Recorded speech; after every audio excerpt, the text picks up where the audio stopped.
안녕하세요. 서초동물병원 원장 한삼성입니다. 오늘은 내분비 질환 중 부신피질 기능 항진증과 저하증에 대해서 알아보겠습니다.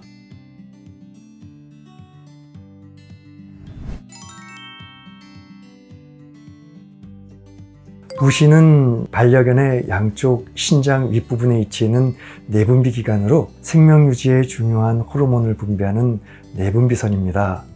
겉부분을 피질이라 부르고 속부분을 수질이라 부르는데요. 피질에서 나오는 호르몬이 바로 코티솔입니다. 코티솔은 혈당을 높이고 탄수화물, 단백질, 지방의 분해를 돕는 스테로이드 호르몬입니다. 코티솔이 비정상적으로 많이 분비되는 질환을 부신피질 기능 항진증이라고 하며 일명 쿠싱 증후군이라고 부릅니다. 반대로 부신에서 충분한 양의 호르몬이 분비되지 못하는 질환을 부신피질 기능 저하증이라고 하며 일명 에디슨 질환이라고 부릅니다. 쿠싱 증후군의 원인인 코티솔이 과도하게 분비되는 이유는 크게 세 가지로 나뉩니다. 첫 번째는 뇌의 한가운데 위치해 여러 호르몬을 분비하는 뇌하수체에 이상이 생기는 경우입니다. 이로 인해서 부신피질 자극 호르몬이 과도하게 분비되는데요. 이는 쿠싱 증후군의 가장 큰 원인으로 대략 쿠싱 증후군에 걸리는 반려견 중 80에서 90%가 여기에 해당합니다. 이는 주로 말티즈, 시츠, 푸들, 닥스훈트 등의 소형견에게 많이 발생하는 경향이 있습니다. 두 번째는 부신에 종양이 생기는 경우입니다. 부신 종양은 대부분 한쪽에만 발생하지만 양쪽 모두의 종양이 나타날 가능성도 배제할 수 없습니다. 이는 대부분 레트리버나 셰퍼드 같은 대형견에게 자주 발생합니다. 세 번째는 의인성 질환입니다. 알러지, 종양치료 등을 위해 스테로이드제를 오랫동안 투여받았을 때도 그 부작용으로 발생할 수 있습니다.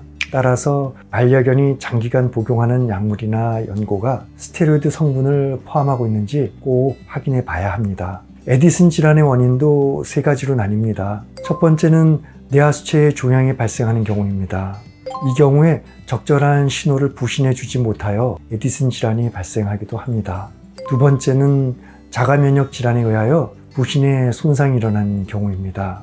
이러한 손상으로 부신은 충분한 호르몬을 만들 수 없게 됩니다. 또한 쿠싱 증후군의 치료 과정에서 부신에 너무 많은 손상이 일어나서 발생하기도 합니다.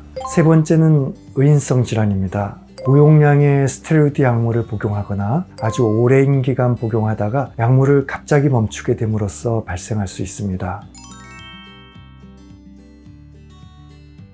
쿠싱 증후군의 증상은 노화와 상당히 유사한 증상을 보여주기 때문에 단순히 노령화로 생각해 방치하기 쉽습니다.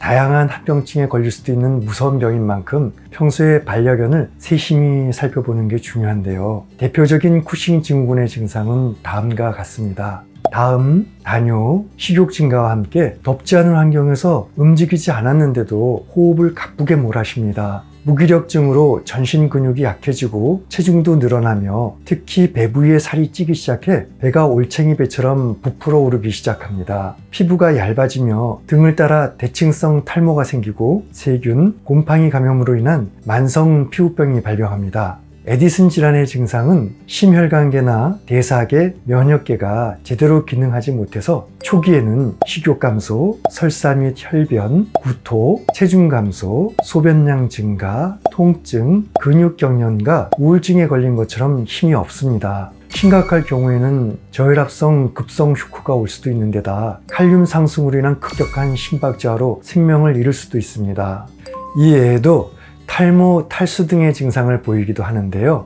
에디슨 질환의 증상은 이토록 다양하지만 증상이 애매하거나 전혀 나타나지 않는 경우도 있습니다. 따라서 정확한 검사와 진료를 통해 치료를 진행하는 것이 중요합니다. 쿠싱 증후군이 발생하는 원인이 세 가지인 만큼 치료법도 달라지게 됩니다.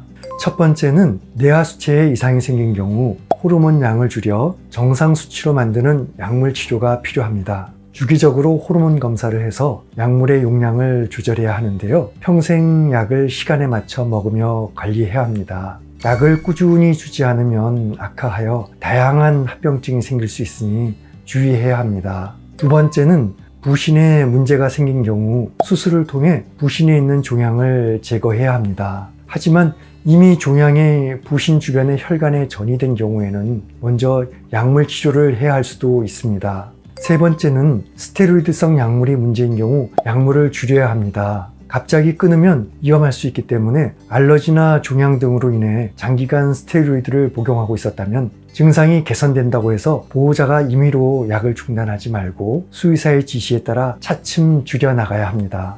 쿠싱 증후군은 다양한 합병증을 유발하기 때문에 유사한 증상이 보인다면 병원에 내원하여 빠르게 확인하는 게 중요한데요. 검진 시 혈액 및 호르몬 검사, 방사선, 복부 초음파 검사를 시행합니다. 또한 쿠싱 증후군으로 인해 췌장염, 당뇨병, 혈전으로 인한 뇌경색 등의 합병증이 생겼다면 추가적인 치료가 필요한데요. 약물 치료 중에도 합병증이 생길 가능성이 있어 주기적으로 검진을 해야 할 필요가 있습니다. 에디슨 질환의 치료법은 급성과 만성으로 나눌 수 있습니다.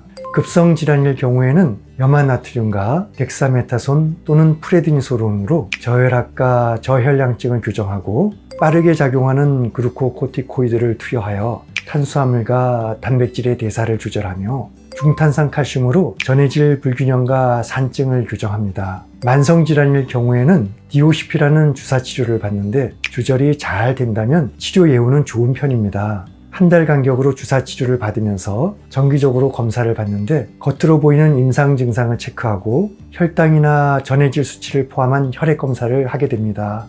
아쉽게도 쿠싱 증후군과 에디슨 질환은 예방할 방법이 아직 없습니다. 따라서 진단이 굉장히 중요한 질환입니다. 정기적인 건강검진을 해서 초기의 질병을 발견하고 약물 치료로 호르몬 밸런스를 유지해서 다른 합병증이 발생하지 않게 하는 것이 가장 중요합니다. 이상 내분비 질환 중 부신피질 기능 항진증과 저하증에 대해서 알아봤습니다.